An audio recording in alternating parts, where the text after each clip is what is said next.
যাই হোক আমরা আপনারা যোগাযোগ করাই দেবেন। আপনার যে প্রাইভেট সেক্টর কাজ করছে এই করে যদি আমরা স্যারের কাছে যেতে পারি, আমাদের স্যারের বরিশালের যেহেতু আপনার অনুরোধ জানাচ্ছি স্যার। অনেকক্ষণ আলোচনা করেছি। বাংলাদেশের প্রেক্ষাপটে পাবলিক প্রাইভেট পার্টনারশিপ তুলনামূলকভাবে একটি নতুন ধারণা রয়েছে। আমাদের এখানে অনেকেরই বুঝে ঘাটতি রয়েছে বা আরেকটু বোঝার এখানে জায়গা রয়েছে। তো আমরা মনে করি যে একটি দেশ যদি সামনের দিকে এগিয়ে নিতে হয় শুধুমাত্র সরকারকেই নির্ভর করলে চলবে না, প্রাইভেট সেক্টরকে এগিয়ে আসতে হবে। তো আমরা বরিশাল অঞ্চলের পাবলিক প্রাইভেট পার্টনারশিপের ভিত্তিতে হেলথ কেয়ারের উপরে কোনো প্রকল্প নিতে পারি কিনা এই বিষয়ে আমরা আলোচনা করেছি। আমরা এখানে একাডেমি দেশের সামগ্রিক পার্সপেক্টিভে বিভিন্ন বিষয়ে আলোচনা করেছি, একমত হয়েছি, দ্বিমত পোষণ করেছে। সবই আমাদের জ্ঞানকে সমৃদ্ধ করেছে এবং আমাদের পারস্পরিক আস্থার ব্যাপারে ভূমিকা রাখবে।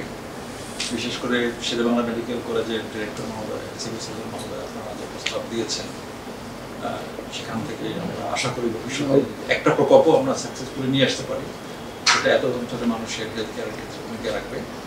শুধুমাত্র হেলথ ডিপার্টমেন্টের আওতায় যে জমিগুলো বা স্ট্রাকচার রয়েছে সেখানেই যে হেলথ কেয়ার করা যাবে তাই না, অন্য ডিপার্টমেন্টের মালিকানাধীন যে আনইউজড প্রপার্টিগুলো রয়েছে সেখানেও কিন্তু হেলথ কেয়ারের প্রজেক্ট নেওয়া যাবে। যেমন আমাদের এরকমের দুটো প্রকল্প আমরা স্টাডিতে দিয়েছি এবং স্টাডি প্রায় শেষ পর্যন্ত চলে আসছে। সেটা হলো রেলওয়ে সম্পত্তিতে, একটা পাকশি রেলওয়ে সম্পত্তিতে আমরা একটা হসপিটাল করার জন্য কাজ করছি, আর একটা আপনার দক্ষিণ উত্তর অঞ্চলে সৈয়দপুর রেলওয়ে অনেক অবহেলিত জমি রয়েছে, সেখানেও একটা মেডিকেল কলেজ এবং হাসপাতাল করার জন্য স্টাডি রয়েছে। ইন এডিশন চিটাগাঙ্গেও রেলওয়ের জমিতে হসপিটাল করার জন্য স্টাডি করতে রয়েছে।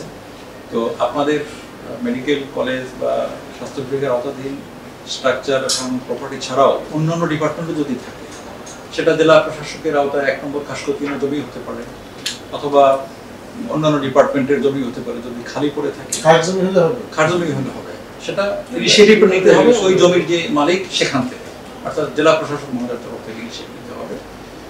পরবর্তীতে যখন এই প্রকল্প ফাংশনিং এ যাবে তখন জেলার সিভিল সার্জনের সাথে একটা এমইউ থাকবে, এটা একটু পরবর্তী বিষয়। কিন্তু শুরুটা জমির যে মালিক সে প্রপোজালটা পাঠাবে যে আমরা এখানে এই প্রকল্প করতে চাই। তো বাংলাদেশের এই যে বান্ডেল থাকলে প্রতি সেনমানিতে টাকা বাঁচবে। বিকাশ সেনমানি বান্ডেল কিনে জিতুন প্রতি লেনদেনে। শুরু হয়েছে Standard Chartered Channel I Agro অ্যাওয়ার্ডের 10ম আয়োজনের মনোনয়ন গ্রহণ।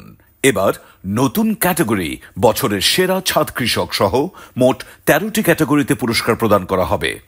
মনোনয়ন গ্রহণ চলবে আগামী 15 জুলাই 2025 তারিখ পর্যন্ত। বিস্তারিত জানতে ভিজিট করুন www.agroaward.com এবং ফোন করুন 018737000556 এই নম্বরে।